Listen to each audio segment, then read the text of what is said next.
সাতকে এবার ৩১টি মণ্ডপে অনুষ্ঠিত হবে সনাতন ধর্মাবলম্বীদের সবচেয়ে বড় উৎসব শারদীয় দুর্গাপূজা। উপজেলার সবচেয়ে ক্ষুদ্র জনগোষ্ঠী মণিপুরী সম্প্রদায়ের ৮৬টি পরিবারের ৯০ জনের মতো সনাতন ধর্মাবলম্বীর বসবাস উপজেলার ইসলামপুর ইউনিয়নের দুর্গম পাহাড়ি এলাকা দনিটিলা, রাজনগর ও রতনপুর গ্রামে। এই সম্প্রদায় তাদের ধর্মীয় উৎসব দুর্গাপূজা পালন করেন স্থানীয় শ্রী শ্রী চৈতন্য মহাপ্রভুর মন্দিরে। ক্ষুদ্র জনগোষ্ঠী হলেও ১৯৯৮ থেকে এই এলাকায় নির্দ্বিধায় পালন করে আসছেন দুর্গা উৎসব। অন্যান্য বছরের মতো এবারও তাদের প্রস্তুতি প্রায় শেষ পর্যায়ে। উৎসব পালনে এবারও তাদের মাঝে নেই কোনো আতঙ্ক বা বাড়তি চাপ, এমনটাই জানিয়েছেন পূজা উদযাপন কমিটির সভাপতি বজেন্দ্র সিং সহ এলাকাবাসী। আমাদের রাজনগর, ধনিটিলা এবং রতনপুর তিনটা গ্রামে মিলিয়ে আমরা সার্বজনীনভাবে আমরা প্রতি বছরেই এই দুর্গাপূজা পালন করি। আমরা এই পূজাটা শুরু করছি সার্বজনীনভাবে ১৯৯৮ থেকে। এ যাবৎ আমাদের পূজার মাঝে কোনো সমস্যা এখন পর্যন্ত কোনো কিছু হয়েছে না, আর আশা করি কোনো সমস্যা হবে না। বর্তমানে আমাদের এলাকায় কোনো ধরনের ঝামেলা বা কোনো ধরনের কোনো কিছু নাই বা কোনো হুমকিও নাই। তবে আশা করি আমরা শান্তি শৃঙ্খলার মধ্যে পূজা করতে পারবো। আপনাদের আগমনে আমি অত্যন্ত সন্তুষ্ট। আপনাদেরকে আমাদের মণিপুরীদের পক্ষ থেকে স্বাগত জানাই। আমাদের সার্বিক কল্যাণে আপনারা আমাদের খোঁজখবর নিতে এসেছেন। আমাদের অত্র অঞ্চল আমি একজনে অত্যন্ত গর্ববোধ করি এই জন্য যে এই পর্যন্ত আমরা দীর্ঘদিন যাবৎ আমাদের পূজা পার্বণ বা বিভিন্ন অনুষ্ঠান করে থাকি, কিন্তু আমরা আজকে পর্যন্ত কোনো ধরনের ব্যতিক্রমধর্মী কোনো কিছু আমাদের ঘটে নাই বা কোনো ধরনের অসাম্প্রদায়িক কোনো এই পূজা ব্যাপারে আমাদের হয় নাই। আশা করি ভবিষ্যতে হবে না। আতঙ্ক কিছুটা অবশ্যই থাকা বাঞ্ছনীয়, কারণ বর্তমান প্রেক্ষাপট সেটাকে অস্বীকার করার কোনো উপায় নাই। সবাই কিন্তু সব কিছু করে না, হঠাৎ করিয়া কিছু অসৎ লোক অসৎ উদ্দেশ্য নিয়ে বিভিন্ন কিছু ঘটায়।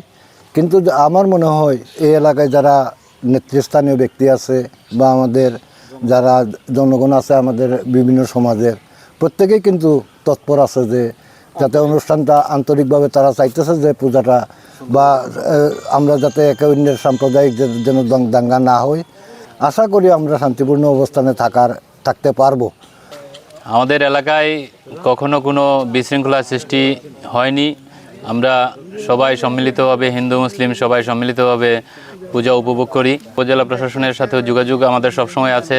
স্থানীয় নেতৃবৃন্দ যারা আওয়ামী লীগ, বিএনপি, জামাত সবাই আমরা ঐক্যবদ্ধভাবে এই পূজাটাই উপভোগ করি। এই প্রত্যন্ত অঞ্চলে মণিপুরীদের একটাই মাত্র পূজা, সবাই সহযোগিতা করে আমাদের এখানে কোনো কিছু হবে না। আমরা কীভাবে আছি তত্ত্বাবধান আপনারা খোঁজ খবর নেওয়ার লেগে আমি রাজনগর, ধনিটিলা, রতনপুরের মণিপুরী সম্প্রদায়ের পক্ষ থেকে আপনাদের অভিনন্দন জানাই। আমরা শান্তিতে আছি। দেশের পরিস্থিতি যাই থাকুক, আমাদের এখানে এত আতঙ্ক হয় নাই বা হবেও না, কারণ আগে অতীতে অনেক ঘটনা ঘটে গেছে। বাবরি মসজিদের অনেক মন্দির ভাঙাচুর লাগিয়েছে, কিন্তু আমাদের এখানে কোনো রকমের দুর্ঘটনা ঘটে নাই। তবে এই জনগোষ্ঠী যাতে উৎসবমুখর পরিবেশে তাদের ধর্মীয় এই উৎসব পালন করতে পারে, সেজন্য উপজেলা প্রশাসন, থানা পুলিশ ও স্থানীয় বিজিবি প্রতিনিয়ত নিচ্ছে বাড়তি খোঁজখবর। আমাদের পার্শ্ববর্তী যে বিজিবি ক্যাম্প আছে, নোয়াকোট সীমান্ত ফাঁড়ি এবং লোবিয়া সীমান্ত ফাঁড়ি, ওনারা সবসময় আমাদের সাথে যোগাযোগ রাখতেছেন। যেভাবে আসতেছেন এইভাবে অনেক লোকই আসতেছে। পুলিশ প্রশাসনের পক্ষ থেকে ওনারা এখানে তদন্ত করে গেছে। আশা করি আমাদের এখানে কোনো সমস্যা হবে না। দেশের পরিস্থিতি যদিও পরিবর্তন, এরপরও আমাদের এলাকায় কোনো ধরনের পরিবর্তন দেখা যাইতেছে না। এবার মনে করছি যে একটু পূজা উদযাপনে আমাদের মণিপুরী সম্প্রদায়ের পক্ষ থেকে ভলেন্টিয়ার হিসেবে আমরা ৪-৫ জন লোক আমরা এখানে সিদ্ধান্ত রাখবো, যাতে দেখাশোনা যাতে কোনো ব্যাঘাত না ঘটে। যদি মনে করেন যে আমাদের দেশের বর্তমান সময়ের ব্যাপারে যদি কমিটি যেটা নামে আছে, ওনারা যদি আমাদের এখানে যদি সহযোগিতা করে, আমরা অবশ্যই তাদেরকে রিসিভ করব। পাশাপাশি প্রতি বছরের ন্যায় এলাকার মুসলিম সম্প্রদায়ের সহযোগিতাও রয়েছে এই সম্প্রদায়ের প্রতি। আশেপাশে যারা মুসলিম সম্প্রদায় আছে ওনারা আমাদের আন্তরিকভাবে সহযোগিতা করে। আমি মুসলিম সম্প্রদায়ের লোক। বাংলাদেশের কোনো জায়গাতে যদি কোনো দিন আফ্রিতিকর ঘটনা ঘটিয়া থাকে সংখ্যালঘুদের উপরে, কিন্তু আমাদের এই এলাকার সংখ্যালঘু যারা আছে খুবই নিরাপদ এবং আমরা সব সময় তৎপর।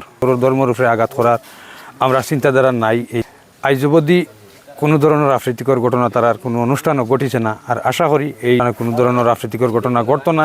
স্থানীয় লোকজন খুবই আন্তরিক এদের সাথে। এলাকার যারা মুসলিম সম্প্রদায় আছে তাদের কাছ থেকে আমরা আন্তরিক সহযোগিতা সবসময় পাই।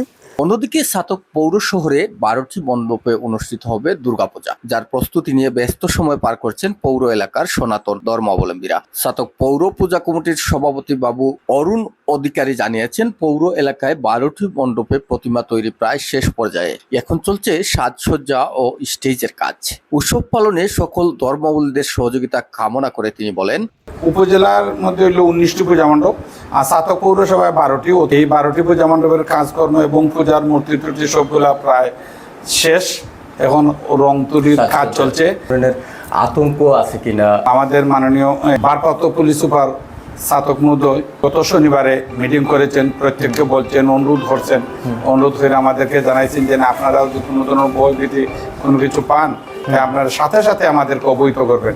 আমরা এই ধরনের কোনো কিছু না। উপজেলা নির্বাহী অফিসার মহোদয় প্রতিটা পূজা মণ্ডপের ব্যাপারে ব্যক্তিগতভাবে লোক পাঠাইতেছেন, খবর নিতেছেন, দেখতেছেন। পৌরসভার এগুলো বিভিন্ন জায়গাতে স্যার নিজেও ভিজিট করছেন। স্যার বলছেন এই সমস্ত ব্যাপারে কোনো চিন্তা করতে হবে না। এক্স এমপি মোহাম্মদ কমিউদ্দিন মিলন সাহেব, এক্স চেয়ারম্যান জনাব জান চৌধুরী, রেজাউল করিম ভাই, সামাতের আমির সহ অন্য লোক প্রতিজন মন্দিরে আসছেন, আমাদের হিন্দুদের খোঁজ খবর নিয়েছেন। তারা আমাদের লিয়া বসছেন, আমাদের কোনো বই ভীতি কোনো কিছু আছে কিনা জানতকে। বাংলাদেশের বিভিন্ন জায়গাতে বিভিন্ন করলে ছাতক এবং সুনামগঞ্জ জেলা একটা ব্যতিক্রমধর্মী। এখানের মধ্যে আজ পর্যন্ত কখনো কোনো প্রকার বই ভীতি এই ধরনের আমরা অতীতও পাইছি না, বর্তমানেও নাই। আমাদের সাথে আমরা অন্য ধর্মের লোকগণ, মসজিদের ইমামগণ, মুয়াজ্জিনগণ সবাই আমাদের সাথে আসেন, খোঁজ খবর নেন। এবং বিগত 24 তারিখে মাননীয় জেলা প্রশাসক মহোদয় সবকে নিয়ে একটা মিটিং করেছেন। আমাদের সাথে এই দিন বিকাল 3টায় মাননীয় পুলিশ সুপার মহোদয় মিটিং করেছেন এবং আমাদেরকে বিভিন্ন দিক নির্দেশনা দিয়েছেন এবং কইছেন আপনারা বই ভিত্তি ঊর্ধ্বে থাকবেন। এছাড়া উপজেলার দক্ষিণ কুরমা ইউনিয়নে 4টি, সিংসাপুর ইউনিয়নে 3টি, জাউবাজার ইউনিয়নে 3টি, তুলারবাজার ইউনিয়নে 2টি, সৈলা আফজালাবাদ ইউনিয়নে 3টি, গোবিন্দগঞ্জ সৈয়দরগাঁও ইউনিয়নে 1টি, নোয়ারা ইউনিয়নে 1টি, ছাতক সদর ইউনিয়নে 1টি ও ইসলামপুর ইউনিয়নে 1টি সহ মোট 31টি মণ্ডপে একযোগে পালন করা হবে দুর্গাপূজা। আগামী 9 অক্টোবর মহাষষ্ঠীর মধ্য দিয়ে শুরু হতে যাচ্ছে সনাতন ধর্মাবলম্বীদের ধর্মীয় উৎসব দুর্গাপূজা। প্রতিমা বিসর্জনের মধ্য দিয়ে উৎসবের সমাপ্তি ঘটবে আগামী 13 অক্টোবর। এ উপলক্ষে ছাতক উপজেলার 31টি মণ্ডপকে প্রস্তুত করতে ব্যস্ত সময় পার করছেন আয়োজক কমিটির সদস্যরা। একাধিক পূজা উদযাপন কমিটির নেতৃবৃন্দ জানিয়েছেন, প্রতিমা তৈরি শেষ হলেও এখন মঞ্চ সাজসজ্জার কাজ চলছে। আইন শৃঙ্খলা বাহিনীর জোর তৎপরতার প্রশংসা করেছেন তারা, যে কারণে কোনো আতঙ্ক নেই বলেও মনে করছেন আয়োজক কমিটিরা। সনাতন ধর্মাবলম্বীদের এই উৎসবকে নিরাপত্তার চাদরে ঢেকে রাখতে বাড়তি প্রস্তুতি নিয়েছে আইন শৃঙ্খলা বাহিনীও। ইতিমধ্যে গত শনিবার ছাতক থানায় 31টি পূজা উদযাপন পরিষদ ও রাজনৈতিক নেতৃবৃন্দের সাথে বৈঠক করেছেন থানার নতুন ভারপ্রাপ্ত কর্মকর্তা গোলাম কিবরিয়া হাসান। এ সময় নিরাপত্তার বিষয় সহ সার্বিক বিষয়াদি নিয়ে মত বিনিময় করা হয়। অন্যান্য যে কোনো সময়ের তুলনায় এবার দুর্গাপূজায় কঠোর অবস্থানে থাকবে স্থানীয় প্রশাসন। ছাতক থানার ভারপ্রাপ্ত কর্মকর্তা ওসি গোলাম কিবরিয়া হাসান জানান, পূজায় সার্বিক নিরাপত্তা ব্যবস্থা জোরদার করতে ইতিমধ্যে সকল পূজা কমিটিকে নিয়ে বৈঠক হয়েছে। সর্বোচ্চ নিরাপত্তার জন্য প্রতিটি মন্দিরে থানা পুলিশের পাশাপাশি টহল দিবে বাংলাদেশ সেনাবাহিনী। এছাড়া আনসার, গ্রাম পুলিশ, স্বেচ্ছাসেবক দল ও মোবাইল টিম কাজ করবে মাঠে। কেউ যদি কোনো অপ্রীতিকর ঘটনা ঘটানোর চেষ্টা করে তাদের বিরুদ্ধে কঠোর ব্যবস্থা নেওয়ার হুঁশিয়ারিও দিয়েছেন তিনি।